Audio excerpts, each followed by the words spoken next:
I veliki pozdrav ljudi, ovo je još jedan video na mom kanalu. Današnji video bit će prvi video iz serijala Ko će pobediti.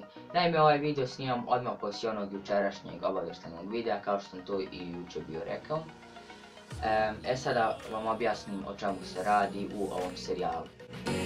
Naime, u ovom serijalu ja ću reći 3 utakmice koje će se odigrati u budućnosti.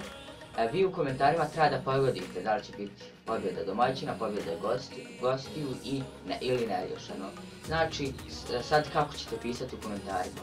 Prvo numerišete utakmicu koju sam ja prvo rekao, na primjer Borussia Dortmund Bayern. Znači prva, 1 tačka i napišete onda, ako napišete 1, to znači da će domaćin pobijediti, 2 znači da će gost pobijediti, x znači da će biti neriješeno. Kao i u kladionici. Tako sva 3, znači numerišete prvo ko će igrati, zatim da li će biti pobjeda domaćina, gostiju ili neriješeno, 1, 2 ili x. Samo ako tako pravilo napišete, samo tako možete dobijete pozdrav u videu. Bilo kako drugačije da napišete, ja vam neću priznati, nemojte da se ljutite. Ako niste shvatili, ponovite ovaj video ili jednostavno vidite kako su drugi napisali.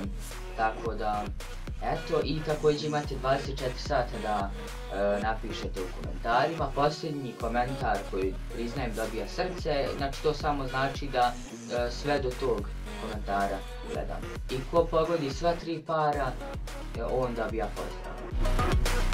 A prve utakmice koje će biti u ovom serijalu su Roma Chelsea, Tottenham Real Madrid i Arsenal Crvena Zvezda. Prva utakmica, znači 1 tačka, pa napišete ako mislite da će Roma pobijediti 1, da li će Chelsea pobijediti 2 ili neriješeno x. I eto, znači jednostavno, znam da sam malo poranio da će ovaj video izaći mnogo prije tih utakmica, ali nema veze da imate priliku da razmislite. U narednih 24 sata, ako god govori priznaje mu se, postojno priznaje se.